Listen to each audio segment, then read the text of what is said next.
Tengo 74 años y durante 50 de esos años cometí el error más silencioso y devastador que una mujer puede cometer.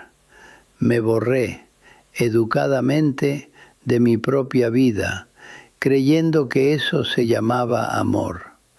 Te dicen que el amor incondicional es entregarse por completo, que ser el pilar de la familia es tu mayor virtud. Es una mentira peligrosa. La cruda verdad: no tienes que prenderte fuego para mantener a los demás calientes. Cogerán tu calor, tu luz, tu energía y lo llamarán afecto, familia, hasta que de ti solo queden las cenizas de una vida que no has vivido.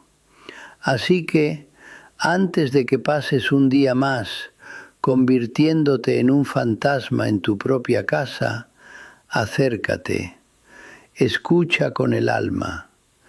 La historia que voy a contarte no es sobre mi arrepentimiento, es sobre tu atajo. Si tú también te niegas a negociar tu felicidad, suscríbete para formar parte de esta comunidad que no pide permiso para vivir. Y dime en los comentarios, ¿qué pedazo de tu vida vas a rescatar para ti misma a partir de hoy? Empecemos esta revolución juntas. 20 años. Durante 20 años mi universo cabía en el espacio entre mi sillón favorito y el teléfono fijo de la mesita de al lado. Yo no estaba ahí esperando una llamada para mí, ¿entiendes? Estaba de guardia, una guardia que no terminaba nunca. Mis días eran un mosaico, cosido con las urgencias de los demás. La fiebre de un nieto a las 2 de la madrugada, el llanto de mi hija porque su jefe había sido injusto, la búsqueda de un documento perdido de mi hijo, que él juraba que estaba en algún sitio ahí en tu casa, mamá. Yo era la primera en llamar y la última en colgar. El ancla emocional, la terapeuta gratuita, la canguro de emergencia. Y yo creía que eso era noble. Creía que ese era el capítulo final en la vida de una madre. Después de que los hijos echan a volar, una se convierte en el nido, un lugar seguro al que siempre pueden volver. El problema es que un nido, por definición, es un lugar de paso. Y yo me había transformado en la morada permanente de sus preocupaciones. Recuerdo una tarde de martes. El cielo estaba gris, amenazaba lluvia. Mi mejor amiga, la única que me quedaba de los viejos tiempos, me había llamado para tomar un café. Un bizcocho acababa de salir del horno en la pastelería nueva. Podía olerlo solo con su descripción. Dije que sí. Tenía tantas ganas de ir. Me puse mi abrigo azul, me pinté los labios y sonó el teléfono. Era mi nieta. La función de ballet se había adelantado. Su madre no podía recogerla. Su padre estaba en una reunión. «Abuela, ¿puedes venir a por mí?» Su vocecita, tan dulce. Claro que podía. Llamé a mi amiga. «Lo dejamos para otro día», le dije, con el corazón encogido. Desde la ventana del salón, mientras esperaba que se hiciera la hora de salir, vi caer las primeras gotas de lluvia sobre el asfalto y olí la libertad que no podía tener. Ese día lo llamé amor, amor incondicional. Hoy sé su verdadero nombre. Era el principio de mi anulación. Me convertí en una experta en decir: «No os preocupéis por mí». Era mi mantra. «Estoy genial. Vuestra felicidad es la mía». Lo decía mientras calentaba por tercera vez la cena en el microondas, porque alguien había llamado justo cuando me iba a sentar a la mesa. Comía delante de la televisión, viendo la vida de otros en la pantalla para olvidar la mía, que transcurría en silencio durante los anuncios. Rechazaba invitaciones, rechazaba ayuda, rechazaba la idea de que pudiera ser una carga. No sabía que, al intentar no ser un peso, me estaba convirtiendo en algo mucho peor, un fantasma. Llevaba mi cansancio como una medalla de honor. Cada bostezo contenido, cada dolor de espalda ignorado, era la prueba de mi amor, de mi utilidad. Yo era el pilar, fuerte, firme, inquebrantable. Pero todo pilar, por muy fuerte que sea, sostiene el peso de algo. Y yo no tenía ni la más remota idea del peso que estaba a punto de caerme encima. Y el peso llegó, pero no como una avalancha. Llegó despacio, silencioso, como el polvo que se acumula en los muebles. El primer síntoma fue el silencio. El teléfono, que antes era el centro de mi vida, empezó a sonar menos. Mis hijos, ya con sus vidas encausadas, necesitaban menos. Las urgencias dieron paso a llamadas protocolarias, una vez por semana, y en los intervalos, el silencio, un silencio que gritaba. Los sábados por la noche eran los peores. La casa, que durante el día parecía un santuario familiar, con fotos de nietos sonrientes en cada rincón, por la noche se convertía en un mausoleo. Me sentaba a oscuras, con la luz azulada de la televisión parpadeando. La luz danzaba sobre los marcos de la estantería y las sonrisas congeladas parecían burlarse de mí. Eran pequeñas lápidas de momentos felices que no eran míos, eran suyos. Yo era la conservadora del Museo de la Felicidad Ajena, una soledad que tenía eco.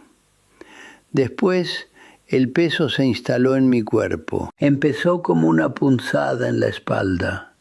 Es la edad, me decía a mí misma. Pero la punzada se convirtió en un dolor constante, un ardor que me hacía encorvarme un poco, como si cargara con algo invisible sobre los hombros. Recuerdo un día frío, de un invierno riguroso. Me puse mi abrigo favorito, un abrigo de lana gruesa que siempre me había dado una sensación de confort, de abrazo. Pero ese día lo sentí diferente. Su peso sobre mis hombros era insoportable. Parecía una armadura de plomo. Me quité el abrigo y me quedé mirándolo, colgado en la percha. Y por primera vez lo entendí. No era la edad, no era el reuma, era el peso de las vidas que había cargado a mis espaldas durante tanto tiempo. Mi cuerpo me estaba pasando factura, pero la parte más cruel fue la invisibilidad. Mi hijo me llamó un día, con esa voz de preocupación impostada. «Mamá, nos preocupamos por ti, ¿sabes? Sola en esta casa tan grande». Hablaba con genuino cariño, lo sé, pero no me veía. Ninguno de ellos me veía. Se preocupaban por el monumento. El monumento a la madre perfecta e incansable que yo había construido. Tenían miedo de que el monumento se derrumbara, porque si la estatua de la madre caía, la historia que se contaban a sí mismos perdería sus cimientos. No se preocupaban de si la mujer dentro de la estatua todavía respiraba. Solo necesitaban que siguiera en pie. Aquella noche, después de su llamada, estaba en la cocina fregando mi única taza de té. Anocheció y la ventana de la cocina se convirtió en un espejo oscuro. Vi mi reflejo. Una mujer de pelo blanco, el rostro pálido, los hombros caídos. Y por un segundo terrible y helado, no me reconocí. Vi a una extraña en mi propia casa, una silueta, un fantasma atrapado entre los muebles y los recuerdos de otros. Y la pregunta surgió, no en mi mente, sino en el fondo de mi alma, como un temblor de tierra. ¿Hay alguien ahí? La respuesta a esa pregunta en el espejo no llegó con palabras. Llegó con un olor, el olor a tierra mojada. No sé qué me dio ese día, quizá la desesperación, quizá el fantasma en la ventana me asustó lo suficiente. Pero me apunté a clases de cerámica. Una vez por semana, los miércoles, fue la primera decisión en años que tomé sin consultar la agenda de nadie.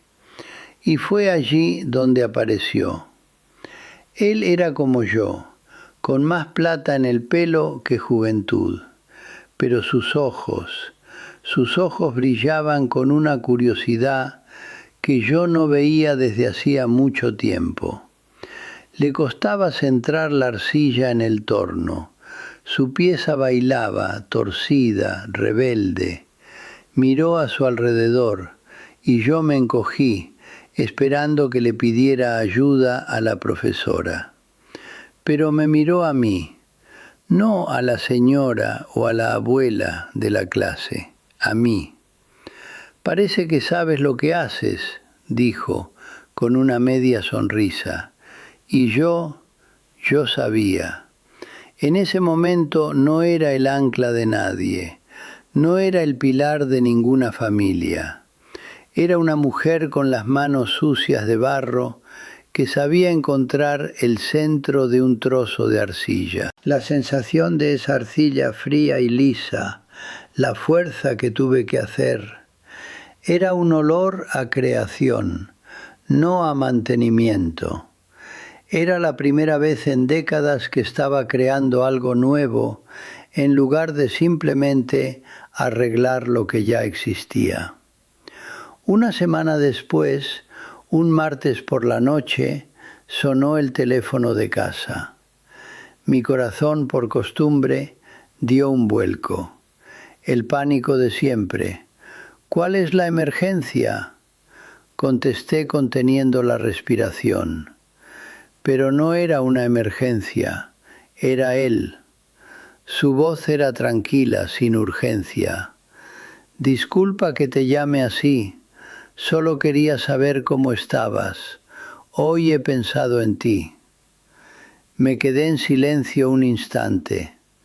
El sonido de su calma era ensordecedor en el universo de urgencias en el que vivía.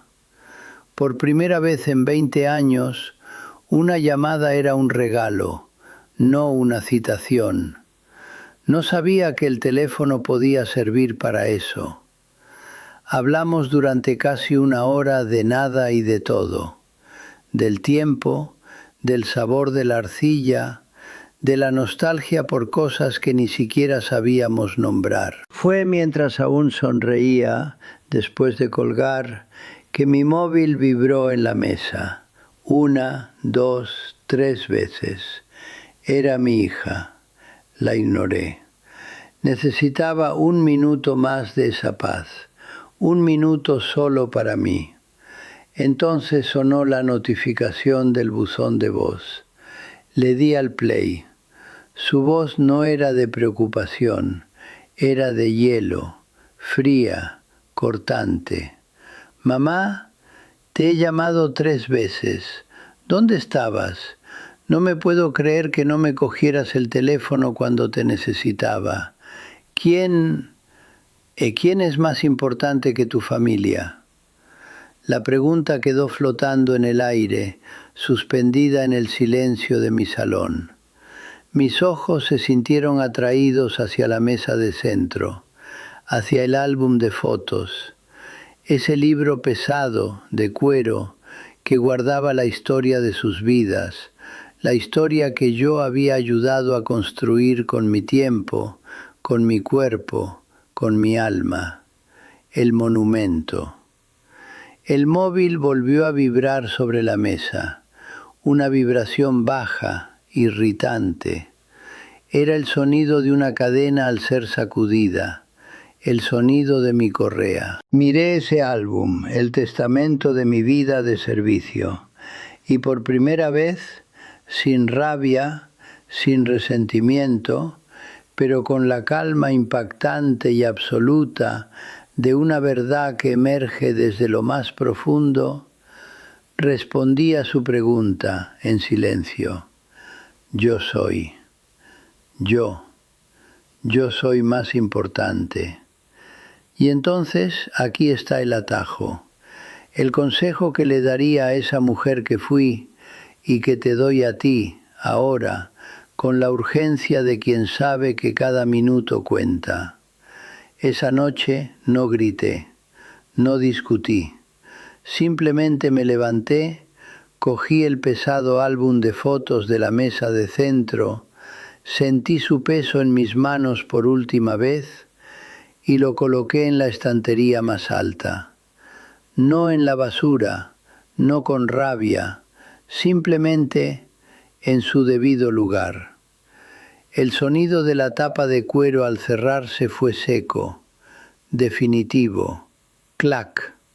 No fue un adiós, fue un se acabó por hoy. Y ese es el atajo. No tienes que prenderte fuego para mantener a los demás calientes. Escúchame bien, tu familia, tus hijos, cogerán todo lo que estés dispuesta a dar, todo, y lo llamarán amor. Y es amor, no te equivoques, pero es un amor que te devora si no guardas un trozo para ti. Necesitas hoy, no mañana, delimitar un pedazo de tu vida que sea solo tuyo, intocable, innegociable. Puede ser una clase de cerámica, puede ser un café con una amiga, puede ser el derecho a no contestar al teléfono durante una hora. Empieza con algo pequeño, pero empieza. Unas semanas después de ese mensaje de voz, hice algo que me asustó y me llenó de una alegría salvaje. Compré un billete de avión, un viaje corto a una ciudad que no conocía, solo para él y para mí. No pedí permiso, no consulté la agenda de nadie para ver si era un buen momento. Simplemente lo compré. El clic del ratón confirmando la compra fue el sonido más potente y liberador que he oído jamás. Más fuerte que cualquier teléfono sonando, más fuerte que cualquier voz exigiendo. En ese clic entendí otra cosa fundamental. Tu propósito en la vida no es ser un peldaño para los sueños de otra persona, aunque esa persona sea tu hijo. Tu felicidad no es un punto a negociar en la próxima reunión familiar. ¿Y quieres saber cuál fue la consecuencia? Un mes de silencio resentido por parte de mi hija. Y después lo superó. El mundo no se acabó. La familia no se desintegró. Se adaptaron. Porque no les quedaba otra opción. Se habían acostumbrado a mi sí constante, pero también se acostumbraron a mi nuevo y tranquilo no. No esperes a que te den permiso, nunca llegará. No esperes a cumplir 74 años para despertarte una mañana y por primera vez no preguntarte ¿quién me necesita hoy?, sino susurrarte a ti misma, ¿qué quiero hacer yo hoy? Hoy me he despertado con ese pensamiento y olía a café recién hecho, un café que él había preparado para mí. El olor de un día que empieza con una invitación y no con una lista de obligaciones. Así que escúchame, cierra el libro de ayer. La página de hoy está en blanco. Y por primera vez, quizá, no necesita llevar el nombre de nadie más. Escribe el tuyo, ahora.